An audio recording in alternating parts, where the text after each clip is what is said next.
Hello everyone. ये इस video में हम लोग नातेदारी से संबंधित कुछ महत्वपूर्ण तथ्यों को देखेंगे। नातेदारी क्या है, नातेदारी के प्रकार और नातेदारी का महत्व और बेसिक कॉन्सेप्ट है। नातेदारी का ये पहला पार्ट है, बेसिक कॉन्सेप्ट है। आपको मैं ये बता दूं कि फैमिली, मैरिज, किनशिप, ये तीनों जो चैप्टर है एक दूसरे से इंटर रिलेटेड है। तो चलिए कुछ नातेदारी के बारे में बात कर लेते हैं। और देखिए, नातेदारी का शाब्दिक अर्थ होता है संबंध, और ये संबंध दो या दो से अधिक व्यक्तियों के बीच हो सकता है। और समाज में सदस्य विभिन्न संबंधों से बंधे होते हैं, और विशेषकर एक रक्त संबंध होता है और एक वैवाहिक संबंध होता है। इनसे लोग बंधे होते हैं। और दूर के भी संबंध होते हैं, कुछ काल्पनिक संबंध भी होते हैं, जैसे आप किसी को चाचा कहते हैं, मामा कहते हैं, और इस तरह के बना लेते हैं, भाई। तो जब इन संबंधों को सामाजिक मान्यता मिल जाती है तो उसे नातेदारी कहते हैं। तो प्रत्येक वयस्क व्यक्ति के दो परिवार से संबंध होते हैं। पहले भी आपको फैमिली बताया, ओरिएंटेशन फैमिली, इसको कहते हैं जनक परिवार, और family of orientation and family of procreation, प्रजनन परिवार, जहां वो खुद विवाह करके एक नया परिवार बनाता है, और एक वो जिससे वो परिवार से ऑलरेडी जुड़ा होता है। तो देखिए, डीएन मजूमदार का कहना है कि मनुष्य की दो इच्छाएं, क्रमशः यौन इच्छा एवं संतानोत्पत्ति की इच्छा ने ही नातेदारी को जन्म दिया है। सेक्स और रिप्रोडक्शन, ये दो चीज मिलके नातेदारी को जन्म दिया है। और नातेदारी को आइडेंटिफिकेशन टूल कहते हैं। एक्चुअली ये पहचान का यंत्र है कि कौन क्या है, बाप का अर्थ क्या है, भाई का अर्थ क्या है, माँ का मतलब उसका क्या पोजीशन है सोसाइटी में। जैसे हम बोलते हैं साला, तो ये एक आइडेंटिफिकेशन टूल है। लोग समझ जाते हैं इसका अर्थ क्या है।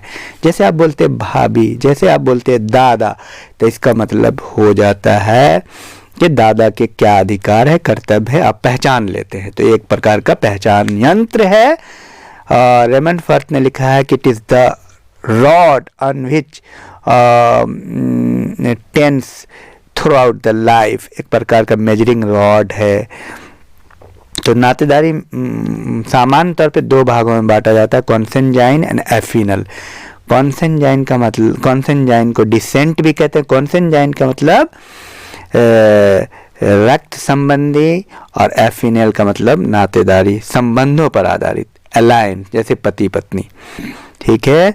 और गोद लिया हुआ बच्चा को कॉन्सेंजाइन माना जाता है, इसे फिक्टिटिव भी कहते हैं। तो चलिए हम अब थोड़ा बात कर लेते हैं कि नातेदारी के बारे में वैज्ञानिकों की क्या राय है, और उनके डिफिनेशन को भी देख लेते हैं। ब्राउन कहते हैं, A.R. ब्राउन लिखते हैं, नातेदारी सामाजिक उद्देश्यों के लिए स्वीकृत वंश संबंध है तथा ये सामाजिक संबंधों के प्रथागत स्वरूप का आधार है। यानी वो कहते हैं, kinship is a genealogical relationship recognised for social purpose and made the basis of customary relationship of social relations. और लेवी स्ट्रॉस कहते हैं, नातेदारी प्रणाली वंश तथा रक्त संबंध कर्म विषयक सूत्रों से निर्मित नहीं होती, जो कि व्यक्ति को मिलती है, मानव चेतना में विद्यमान रहती है। ये विचारों की निरंकुश प्रणाली है, वास्तविक परिस्थिति का स्वतः विकास नहीं है। इस तरह से ये कहते हैं। तो बहरहाल नातेदारी व्यवस्था का आधार रक्त संबंध और विवाह संबंध दोनों है। अगर आप डिफिनेशन से समझे तो इसके निर्माण का आधार दत्तक पुत्र पुत्री भी हो सकते हैं, वास्तविक रक्त संबंध भी हो सकते हैं, काल्पनिक भी हो सकते हैं। नातेदारी संबंध सामाजिक मान्यताओं से संबंधित है। सोशल जैसे एक्सेप्टेंस का रोल है। जैसे मान लिया पति पत्नी है, तो शादी किया, मान लिया सोसाइटी, तब तो पति पत्नी है। तो ये है असल role. Social security, social acceptance का बहुत बड़ा रोल है। नातेदारी व्यवस्था की प्रकृति में भिन्नता भी देखी जा सकती है। तो अलग अलग समाजों में अलग अलग नातेदारी की में भिन्नता पाई जाती है। जैसे एक होता है स्यूडो किनशिप, मतलब झूठी नातेदारी। यदि एक व्यक्ति दूसरे व्यक्ति का वास्तविक रिश्तेदार नहीं है पर उसे भाई बहन या चाचा या रिश्ता वो जोड़े हुए है, जैसे धर्म का भाई या कोई भाई आमतौर पे, तो इसको स्यूडो किनशिप कहते हैं। जीपी मर्डॉक ने नातेदारी के 3 हिस्से में बांटा है, प्राथमिक नातेदारी और द्वितीयक नातेदारी और तृतीयक नातेदारी। देखिए इसको कहते हैं नातेदारी की श्रेणियाँ। एक्चुअली इसको नातेदारी की श्रेणियाँ कहते हैं, किनशिप कैटेगरीज। जीपी मर्डॉक ने 3 हिस्से तो हालांकि 4 प्रमुख श्रेणियां हैं, प्राथमिक नातेदार, द्वितीयक नातेदार, तृतीयक नातेदार और दूर के नातेदार, दूरस्थ नातेदार, डिस्टेंट किनशिप। तो प्राथमिक नातेदार वो कहते हैं उसमें 8 होते हैं, द्वितीयक नातेदार 33 होते हैं, तृतीयक नातेदार 151 होते हैं। प्राथमिक नातेदार में 8 कौन होते हैं मैं आपको बता देता हूँ। पति पत्नी, पिता पुत्र, पिता पुत्री, माता पुत्र, माता पुत्री, भाई भाई, भाई बहन, भाई बहन, भाई बहन, ठीक है, बहन बहन। ये सभी संबंध रक्त संबंध और विवाह संबंध से संबंधित है। ये प्राथमिक है। द्वितीयक नातेदार 33 होते हैं जीपी मर्डॉक के अनुसार। जो प्राथमिक के प्राथमिक हैं, जैसे मान लीजिए कि जो आपका भाई है और उसकी बीवी, तो आपके लिए द्वितीयक हो गई क्योंकि आपके प्राथमिक की प्राथमिक है। जैसे आपका भाई और उसका आपके भाई का द्वितीयक तृतीयक हो जाएगा आपका। जैसे उसकी साली तो उसकी द्वितीयक हो गई तो आपकी तृतीयक हो गई। तो तृतीयक नातेदार 151 है। जो आपका प्राथमिक का द्वितीयक या द्वितीयक का प्राथमिक हो तो वो तृतीयक कहलाता है। दूरस्थ नातेदार व्यक्ति के तृतीयक नातेदार के प्राथमिक नातेदार व्यक्ति के दूरस्थ नातेदार कहलाते हैं। मतलब तृतीयक के जो प्राथमिक है वो आपके दूरस्थ नातेदार हैं, डिस्टेंट किनशिप। तो ये था नातेदारी के, मर्डॉक के अनुसार नातेदारी के प्रकार, प्राथमिक, द्वितीयक, तृतीयक एवं दूरस्थ, मतलब डिस्टेंट किनशिप। और नातेदारी के प्रकार की भी बात करते हैं, टाइप्स ऑफ किनशिप। नातेदारी का मुख्य प्रकार एक तो विवाह मूलक है, कॉन्सेंजाइन किससे कहते हैं इसको, रक्त मूलक, रक्त पर आधारित होता है जैसे भाई बहन वगैरह।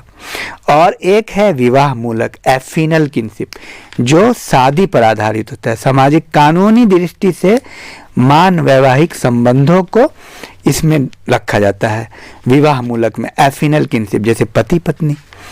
और रक्त संबंध, कॉन्सेंजाइन, ये जो है ना रक्त संबंधी, तो 2 तरह के परिवार हैं, ये परिवार के प्रकार है। और नातेदारी की कुछ शब्दावलियां हैं, उसको भी आप जान लीजिए। इसको बोलते हैं किनशिप टर्मिनोलॉजी इंग्लिश में। और मदन एवं मजुमदार ने नातेदारी की शब्दावली की परिभाषित करते हुए लिखा है, नातेदारी संज्ञाएं वे संबोधन हैं जिनका प्रयोग विभिन्न श्रेणियों के नातेदारों को संबोधन करने के लिए किया जाता है।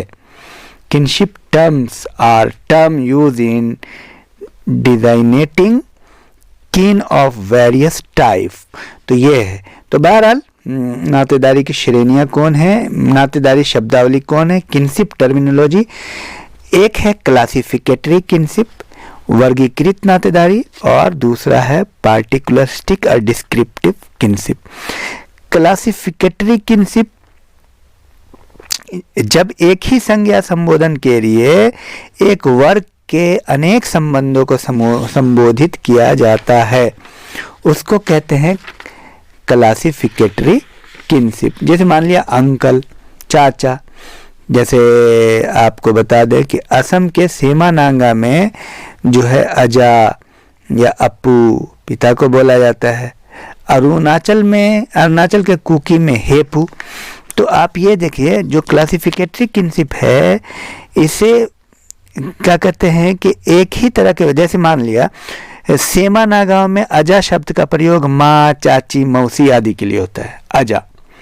और अपू शब्द का प्रयोग जो है ना पिता, चाचा, मौसा आदि के लिए, सबके लिए होता है। अजा, अपू, अजा हो गया माँ, मौसी, मामी, सबके लिए, और अपू हो गया मामा, चाचा, पापा, सबके लिए। ठीक है, तो इस तरह के कुकी जनजाति में हेपू शब्द के द्वारा दादा, नाना, ससुर, मेरे भाई, साले, ये सब के लिए संबोधन होता है। अंगामी नागा में बूढ़ी शब्द के द्वारा बड़े भाई, पत्नी की बहन, चाची, मतलब एक ही शब्द के लिए बहुत सारे लोगों को संबोधित किया जाता है। तो इसका, और डिस्क्रिप्टिव किनशिप में सबके लिए अलग अलग नाम है। जैसे आधुनिक सोसाइटी माँ, भाई, बाप, बहन, अलग अलग, तो इसको कहते हैं डिस्क्रिप्टिव किनशिप।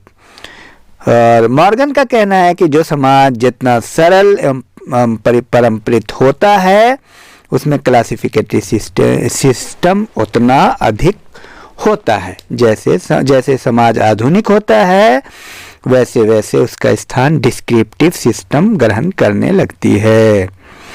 तो ये है। WH.R. रीवर ने इन दोनों के अलावा तीसरी पद्धति रिलेशनल सिस्टम की चर्चा की है, जिनका प्रयोग जैविक परिवार के सदस्य आपस में करते हैं। तो ये है, ये था। और नातेदारी के प्रकार भी हो गया, नातेदारी की टर्मिनोलॉजी हो गई। एक है नातेदारी की रीतियाँ, जो आपको बताना है, इसको बोलते हैं किनशिप यूसेज। नातेदारी की रीतियाँ जो बहुत ही महत्वपूर्ण है, इसमें बहुत ही इंटरेस्टिंग आपको बातें आने वाली है। यूसेज ऑफ किनशिप, मैं सबसे पहले ये बता दूं कि इसमें करीब करीब 6 महत्वपूर्ण है। तो उसमें एक है जॉकिंग, दूसरा एवॉइडेंस, तीसरा है टेक्नोनिमी, चौथा है एमिटेट, पांचवा है कोवेट और छठा है एवनकुलेट। नेक्स्ट वीडियो में इस पे वर्णन करेंगे क्योंकि ये वीडियो लंबी हो जाए। हाँ, हेलो एवरीवन, ये किनशिप अर्थात नातेदारी का दूसरा पार्ट है। किनशिप यूसेज देख रहे हैं, इसमें यूसेज नातेदारी की रीतियाँ। तो इसमें क्या क्या होता है जान लीजिए। एक होता है जॉकिंग रिलेशनशिप, इसको बोलते हैं परिहास संबंध। इसमें दो व्यक्तियों के बीच हंसी मजाक चलता है, जैसे जीजा साली, देवर भाभी, बाबा पोती, भांजा मामी, इन सब के बीच जो हंसी मजाक होता है उसको परिहास संबंध कहते हैं। और दूसरा होता है एवॉइडेंस, परिहार। नातेदारी व्यवस्था में कुछ ऐसे नातेदार होते हैं जो दो व्यक्तियों के बीच एक निश्चित संबंध तो स्थापित करते हैं, परंतु इस बात का निर्देश देते हैं कि एक दूसरे से दूर रहें। जैसे बहू और सास ससुर, भाभी जेठ, मतलब इस तरह के नातेदार जो है ना, जैसे सास दामाद, थोड़ा सा दूरी बरतते हैं, इसको बोलते हैं एवॉइडेंस, परिहार। और इसकी वजह क्या थी थोड़ा ये भी जान लीजिए, बहुत महत्वपूर्ण है। श्रीलंका की कहाँ इस तरह का है। श्रीलंका की वेडॉइड जनजाति में भाई बहन युवावस्था में आने पे न केवल एक दूसरे को अवॉइड करते हैं बल्कि एक छत के नीचे सोते भी नहीं हैं। भाई बहन भी एक दूसरे को अवॉइड करते हैं। ट्राबिरियन आइलैंड में यदि एक भाई अपनी बहन को किसी पुरुष के साथ प्रेम करते देख लेता है तो तीनों को आत्महत्या करना होता है। बहुत महत्वपूर्ण है। टाइलर के अनुसार मातृसत्तात्मक परिवार के कारण ही परिहार यानी अवॉइडेंस के नियम पनपे, लेकिन ये सर्वमान नहीं है। होपी और जूनी जनजाति मातृसत्तात्मक है, वहाँ सास दामाद परिहार नहीं है। जेम्स फ्रेजर कहते हैं ऐसा होता है निकटाभिगमन निषेध के कारण, मतलब एक दूसरे के क्लोज न हो। और फ्रायड कहते हैं यौन संबंध रोकने के लिए। और टर्नी हाई कहते हैं पारिवारिक शांति के लिए ऐसा होता है। और जो जॉकिंग रिलेशन की बात की है उसमें बता दो वो कहाँ है। देखिए एस.सी. राय ने ओराव का अध्ययन किया। ओराव जनजाति में दादा और पोती के मध्य भी हंसी मजाक चलता है। और वेरियर एल्विन बैगा जनजाति का स्टडी करते हैं। बैगा में दादी और पोता के बीच हंसी मजाक चलता है। रेड क्लिफ ब्राउन बोलते हैं ये मित्रता का प्रतीक है। और रेड क्लिफ ब्राउन जॉकिंग को यानी परिहास को दो हिस्सों में बांटते हैं, सिमेट्रिकल जॉकिंग और एसिमेट्रिकल जॉकिंग। मतलब एक तो समान लोग होते हैं और असमान लोग होते हैं। एक जैसे लोग होते हैं, एक एज के होते हैं, और दूसरा विभिन्न एज के लोग भी होते हैं। तो इस तरह का है। और देखते हैं, एक होता है टेक्नोनीमी। टेक्नोनीमी एक रिलेशनशिप है। इसको बोलते हैं माध्यमिक संबोधन। ये अंग्रेजी शब्द टेक्नोनीमी ग्रीक भाषा से बना है और इसका टेक्नोनॉमी शब्द सर्वप्रथम ईबी टायलर ने इसका इस्तेमाल किया। ये भी क्वेश्चन आता है। जब किसी नातेदार को प्रत्यक्ष रूप से संबोधित न करके किसी व्यक्ति के माध्यम से संबोधित करते, जैसे कहते हैं कि पप्पू के पापा या संतोष के पापा या इस तरह के, या संतोष की माँ, तो ये संबोधित करके कहते हैं, तो इसको कहते हैं माध्यमिक संबोधन, टेक्नोनीमी। ठीक है। तो ईबी टायलर का कहना है कि इसकी उत्पत्ति मातृसत्तात्मक परिवारों से हुई है। और एक होता है, चौथा टर्म है अमिटेट, पितृत्व। ये पितृसत्तात्मक समाजों की विशेषता है और इसकी खास विशेषता ये है कि जब एक बुआ यानी पिता की बहन अपने भतीजे भतीजियों के जीवन में पिता की तुलना में विशेष स्थान रखती है। और ऐसा कहाँ होता है? भारत की टोडा, बैक्स द्वीप, दक्षिण अफ्रीका की जनजातियों में इसका प्रचलन देखने को मिलता है। और एक है कोविड। कोविड की चर्चा मेलिनोव्स्की करते हैं। कोविड का हिंदी होता है सहप्रसविता या सहकष्टी, कोविड।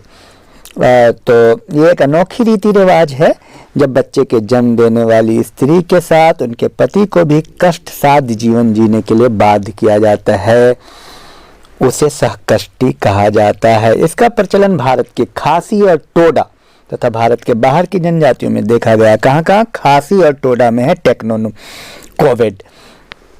इस रीति के अनुसार पति को अपनी गर्भवती पत्नी के समान भी भोजन करना होता है और सभी निषेधों का पालन करना होता है ताकि कष्ट का अनुभव दोनों करे।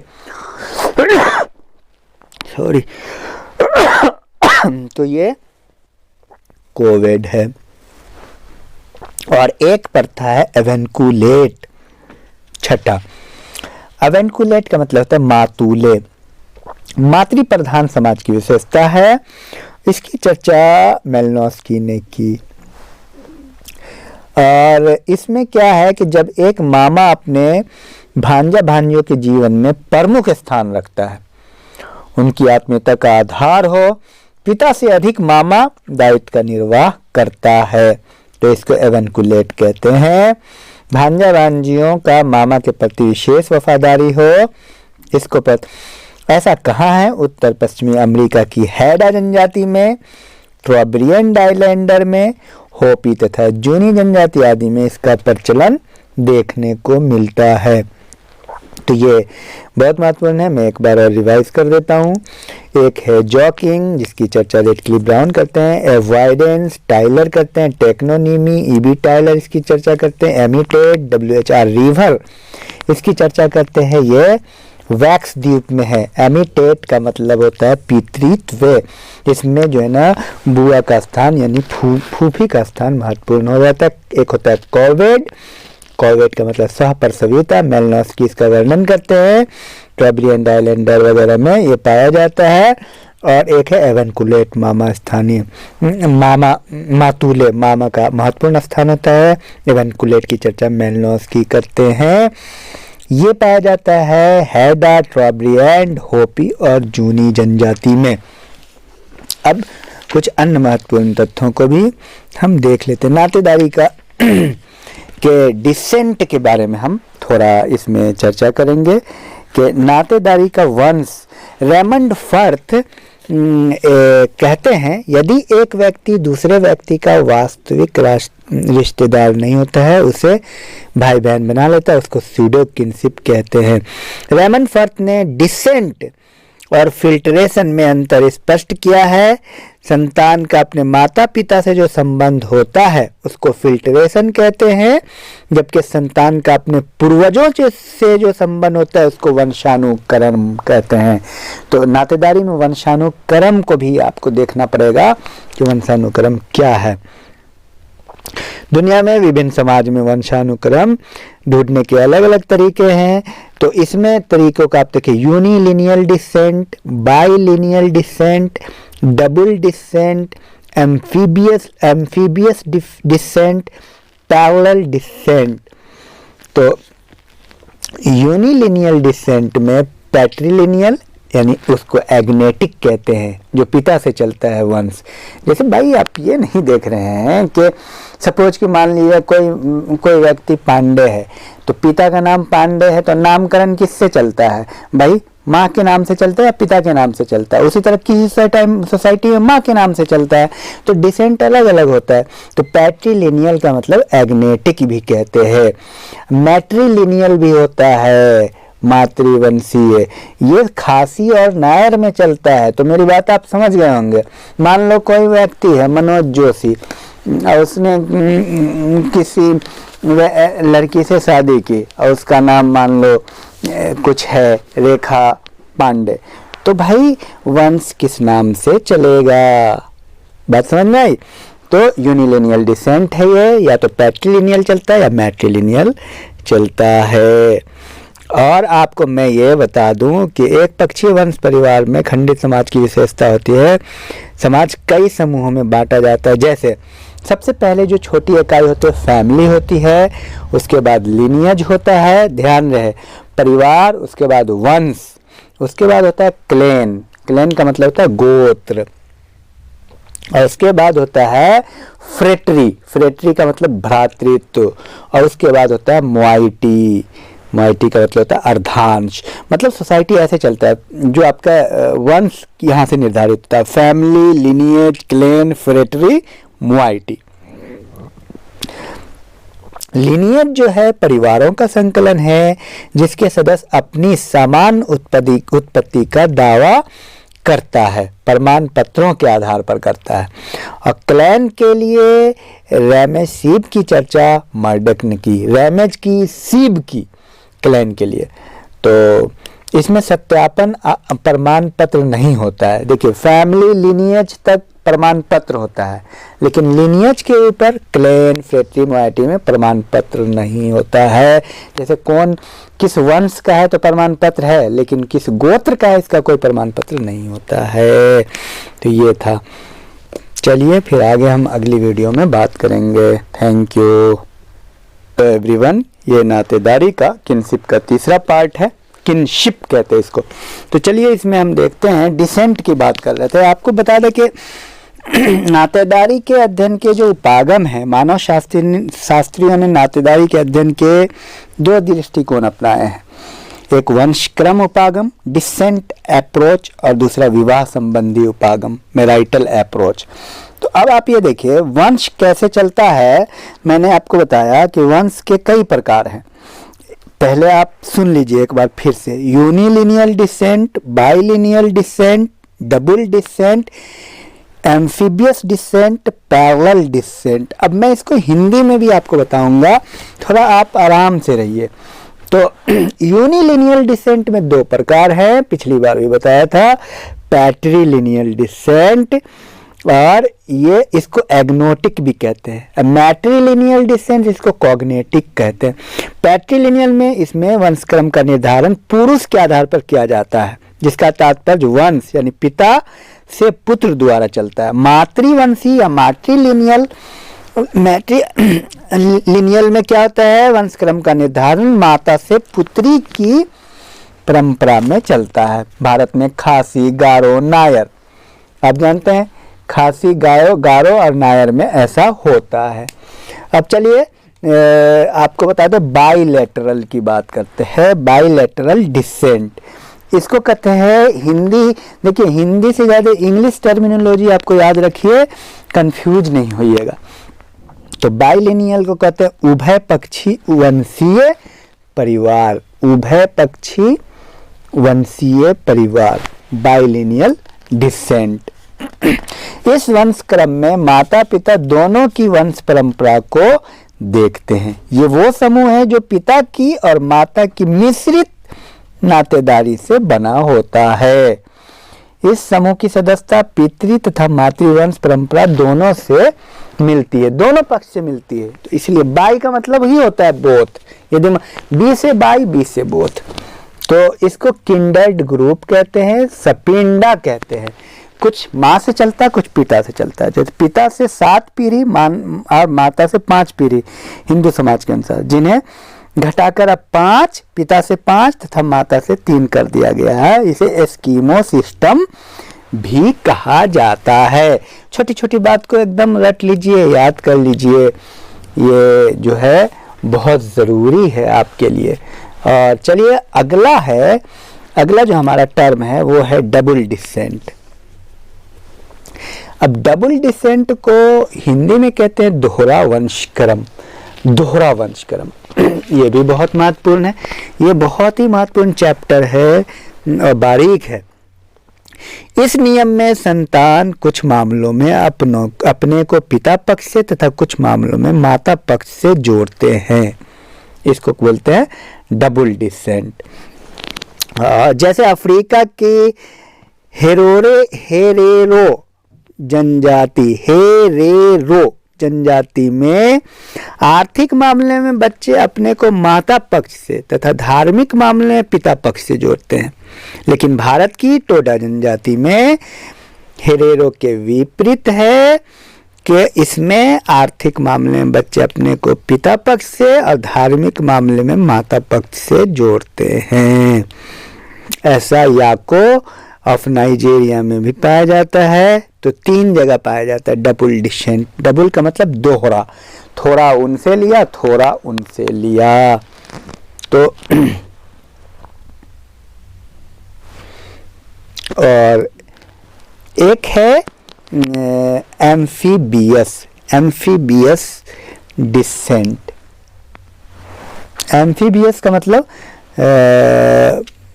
ये, इसमें क्या होता है, कोई निश्चित नियम नहीं होता है। कभी मन किया तो माँ की तरफ से और मन किया तो पिता की तरफ से। ऐसा पाया जाता है समोआ जनजाति में। इतना खाली ध्यान रखिएगा कि कहाँ पाया जाता है, क्योंकि क्वेश्चन ऐसा आता है, इसलिए मैं कह रहा हूँ। इसका मतलब संदिग्ध वंशक्रम हिंदी में एम्फीबियस। जब वंशक्रम निर्धारण स्त्री और पुरुष दोनों में से किसी एक पूर्वज के आधार पर हो, संदिग्ध होता है, क्लियर नहीं होता है। इससे विशेष रूप से तो इसको हम एम्फीबियस डिसेंट कहते हैं। चलिए एक डिसेंट है पैरेलल डिसेंट। पैरेलल का मतलब होता है समानांतर वंशक्रम। ये वंशक्रम बहुत दुर्लभ है, जिसमें वंशक्रम का निर्धारण लिंग के आधार पर होता है। एक वंशक्रम की सदस्यता पुरुषों द्वारा पुत्रों को मिलती है और स्त्रियों द्वारा पुत्रियों को मिलता है। मतलब बेटा जो है बाप से लेता है और बेटी माँ से लेती है वंशक्रम। इसमें लड़के पिता से, लड़कियां माता पक्ष से। इसकी चर्चा जैन सेफर ने की थी। इन्होंने कोलंबिया के सांता मार्टा माउंटेन के साहा जनजाति में पाया। ध्यान रहे, साहा जनजाति। खासतौर से इस तरह के क्वेश्चन नेट के लिए इंपॉर्टेंट है। स्पष्ट है इसमें पिता की संपत्ति का वारिस पुत्र और माँ की संपत्ति का वारिस पुत्री होती है, यानी पति और पत्नी की संपत्ति अलग अलग होती है। तो ये रहा। और दूसरी बात ये भी हो गया। एक होता है ऑप्शनल डिसेंट, वैकल्पिक। ऐसी वैकल्पिक वंशक्रम, ऐसी व्यवस्था जिसे पुरुष से उसकी पुत्रियों को और स्त्रियों से उसके पुत्रों को वंश समूह के सदस्य प्राप्त होते हैं। तो आपको ये सारा पता उल्टा, जैसे पुरुष से ये है वैकल्पिक, ऑप्शनल, अल्टरनेटिव डिसेंट, पुरुष से लड़की को यानी पिता से लड़की को और माता से बेटा को वंश जाता है। और नातेदारी के विवाह संबंधी उपागम में लुइस ड्यूमो विशेष रूप से जुड़े हैं, जिन्होंने दक्षिण भारत में पाई जाने वाली नातेदारी के अध्ययन में विवाह की भूमिका पर जोर दिया था। तो कुछ हम एक बार रिवीजन कर देते हैं इसी में थोड़ा बहुत के क्या क्या जो बातें हमने आपको बताई है। तो नातेदारी के अध्ययन के उपागम दो हैं, वंशक्रम अध्ययन, डिसेंट अप्रोच, और विवाह संबंधी उपागम। और नातेदारी के वंशक्रम में पाया जाता है एक पक्षीय, जिसके दो प्रकार है, पितृवंशी, मातृवंशी, और एक होता है दोहरा वंशक्रम, डुअल डिसेंट, और एक होता है बाइलिनियल, उभय पक्षी, और एक होता है पैरेलल डिसेंट, एक होता है ऑप्शनल डिसेंट, एक होता है एम्बिगुअस डिसेंट। नातेदारी के प्रकार दो तरह के होते हैं। रेडक्लिफ ब्राउन ने समाज में प्रचलित नातेदारी व्यवस्था के दो प्रकार का उल्लेख किया। एफिनल होता है किनशिप, विवाह संबंधी नातेदारी, और कंसेंजाइन किनशिप होता है रक्त संबंधी नातेदारी। और नातेदारी की क्या कहते हैं श्रेणियाँ होती हैं, जिसमें नातेदारी की श्रेणियों में मर्डक ने 3 श्रेणी बताई है। कैटेगरी ऑफ किनशिप, प्राथमिक नातेदार, प्राथमिक संबंध, प्राइमरी रिलेटिव, द्वितीयक संबंध, सेकेंडरी रिलेटिव, और तृतीयक संबंध, टर्शियरी रिलेटिव। प्राथमिक में 8 नातेदार होते हैं, द्वितीयक में 33 नातेदार होते हैं, और तृतीयक में 151 होते हैं। नातेदारी की संज्ञा, किनशिप टर्मिनोलॉजी, और इसका सबसे पहला जो एल.एच. मॉर्गन ने इसकी चर्चा की थी इरैक्वस जनजाति में। इरैक्वस 2 तरह की टर्मिनोलॉजी दी थी, क्लासिफिकेटरी किनशिप, वर्गात्मक संबंध सूचक, जिसमें एक व्यक्ति के लिए सभी व्यक्ति के लिए एक ही शब्दों का उपयोग होता है, जैसे अजा, अपू, आंटी, अंकल, ये सब एक वर्ग के हैं। और दूसरा है डिस्क्रिप्टिव, विशिष्टात्मक संबंध सूचक, डिस्क्रिप्टिव टर्मिनोलॉजी, अलग अलग शब्द माँ बाप भाई बहन के लिए अलग अलग आता है। और आपको बता दें किनशिप यूजेज में, आप जानते हैं किनशिप यूजेज में है, इसके भी 6 प्रकार हैं किनशिप यूजेज में। किनशिप नातेदारी के जो अहम हैं, जॉकिंग रिलेशनशिप है, परिहास है, एवॉइडेंस है, परिहार है, टाइलर टेक्नोनेमी है, अमिटेट है, टेक्नोनेमी मातुले, ईबी टाइलर इसकी चर्चा करते हैं, एमिटेट है, WHR रिवर जिसमें बुआ का स्थान है, कोविड सहप्रसविता, मेलनोस्की इसकी चर्चा करते हैं, एवनकुलेट मातुले, मेलनोस्की इसकी चर्चा करते हैं। टेक्नोनीमी ये संबोधन, टेक्नोनीमी। तो इस तरह से आप ये पाइएगा कि इस तरह से काफ़ी अहम चीज़ें हैं।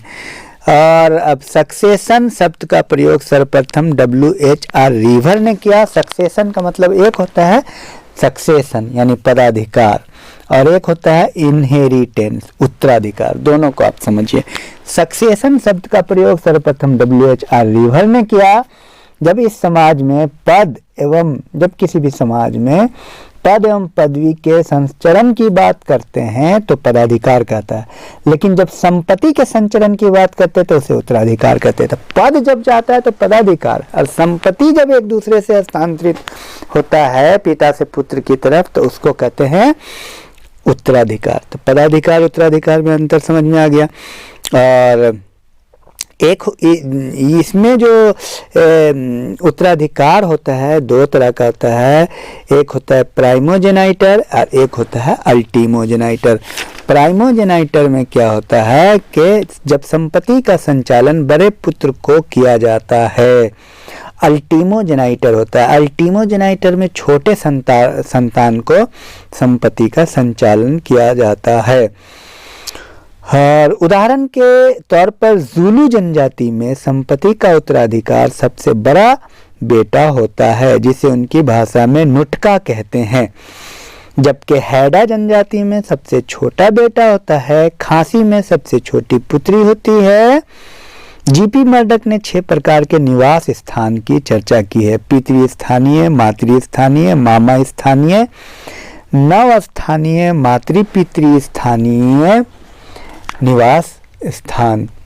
तो इस प्रकार और भी कुछ छोटी मोटी बातें होंगी, उसको हम कर लेंगे। वैसे मोस्टली हमने इसमें ले लिया है, लेकिन कुछ और भी, चूँकि कंपटीशन के पॉइंट ऑफ व्यू से हम इसको ज़्यादा विस्तृत कर देते हैं। चलिए, thank you very much. Hello everyone, ये नातेदारी का यानी किनशिप का चौथा पार्ट है। और चलिए कुछ और महत्वपूर्ण बिंदुओं को हम इसमें देख लेते हैं एक नज़र। तो इसमें एक चीज़ है गोत्र और वंश, पहले भी बता चुके हैं, वैसे इसमें और क्लियर कर लीजिए। गोत्र और वंश को एक ही वर्ड नहीं समझना चाहिए। गोत्र का अर्थ जो है, गोत्र गाय यानी गो, और स्थान त्र से है, गोत्र, जिसका शाब्दिक अर्थ है गाय बांधने का स्थान ऋग्वेद काल में। अगर देखा जाए तो गोत्र मतलब निकट संबंधियों का समूह है जो आपस में जुड़े हैं।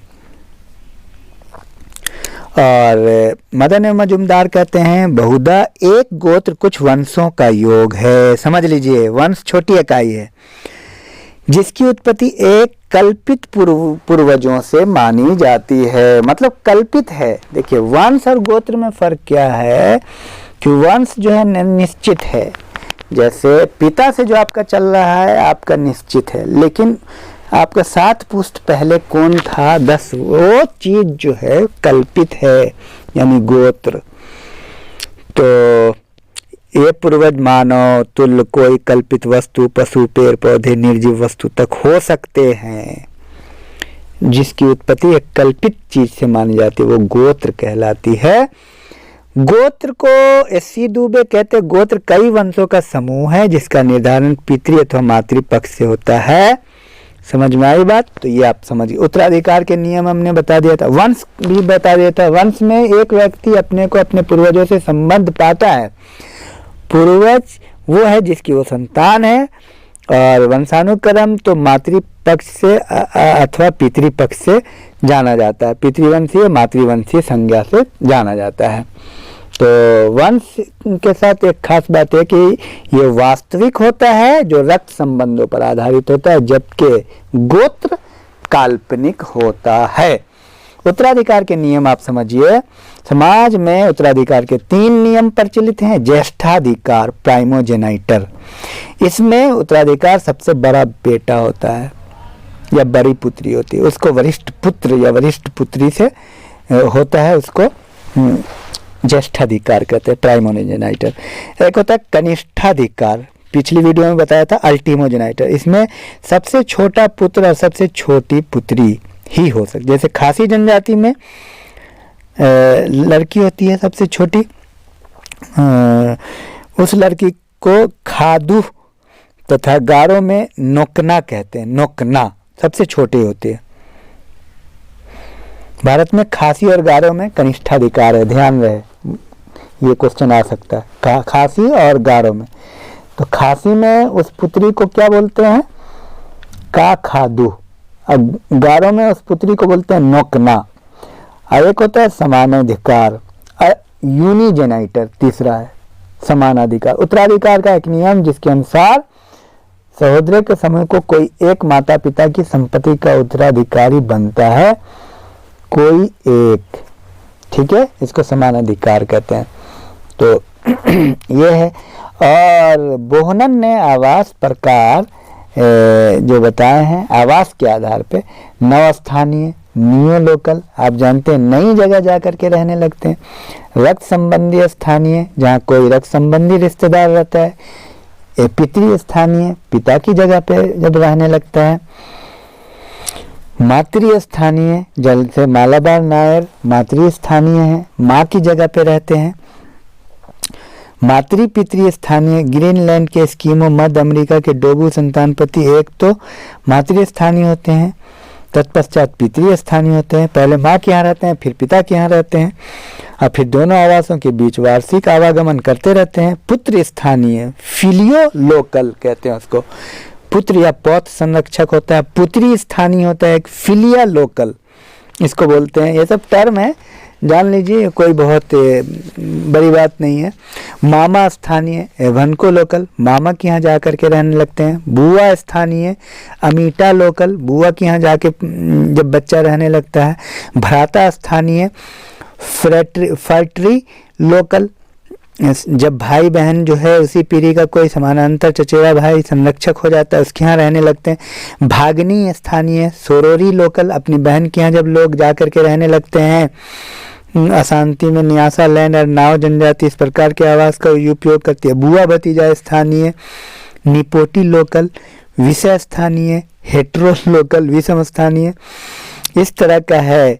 तो ये बहुत सारा पति स्थानीय, वीरी लोकल, जब शादी होती है तो पति के यहाँ जा कर के पत्नी रहती है, इसको बोलते हैं वीरी लोकल। आता है ये प्रश्न। अब पत्नी स्थानीय, शादी के बाद पति पत्नी जो है ना पत्नी के यहाँ रहते हैं, उसको कहते हैं अग्जोरी लोकल, UXORILOCL, अग्जोरी लोकल।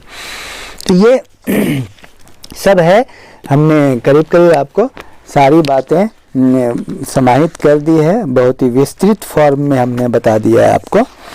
तो ये था। और